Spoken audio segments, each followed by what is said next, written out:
بسم اللہ الرحمن الرحیم۔ Historical world T V YouTube channel کے معزز خواتین و حضرات، السلام علیکم۔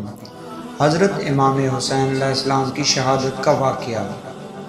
شیعہ مسلمانوں کے لیے امام حسین علیہ السلام کی شہادت کا واقعہ بہت اہم ہے اور اس کی یاد میں عظیم و عظم ارادات سے مراسم منائی جاتی ہیں۔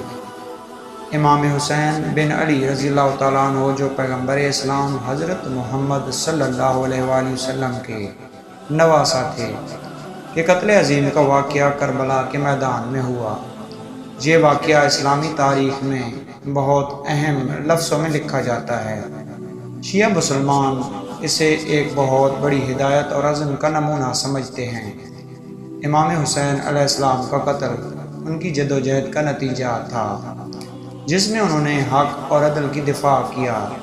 ان کی مثال اسلامی تعلیمات میں سبق آموز ہیں۔ حق کے لیے لڑنا اور سچائی کی حفاظت کے لیے قربانی دینا ہمیشہ انسانیت کے لیے ضروری ہے۔ ہر سال محرم الحرام کے دوران، خاص طور پر شیعی روز محرم اور عاشورہ کے دنوں میں، شیعہ مسلمانوں نے ماتم عزاداری کے اس بڑے واقعے کی یاد میں مخصوص مراسم کا اہتمام کیا جاتا ہے۔ ان مراسمات میں واقعے کی داستان سنائی جاتی ہے، عظیم شخصیات کی شہادت کو یاد کیا جاتا ہے، لوگ گہرے عزاداری اور درد و غم کا اظہار کرتے ہیں۔ یہ مراسمات امام حسین علیہ السلام کی قربانی کی عظمت کو زندہ رکھتی ہیں، شیعہ مسلمانوں کو ان کی سنت اور ان کی شہادت سے نکالنے کی رہنمائی دیتی ہیں۔ حق کے لیے قربانی دینا ہرگز ناچیز نہیں ہوتا۔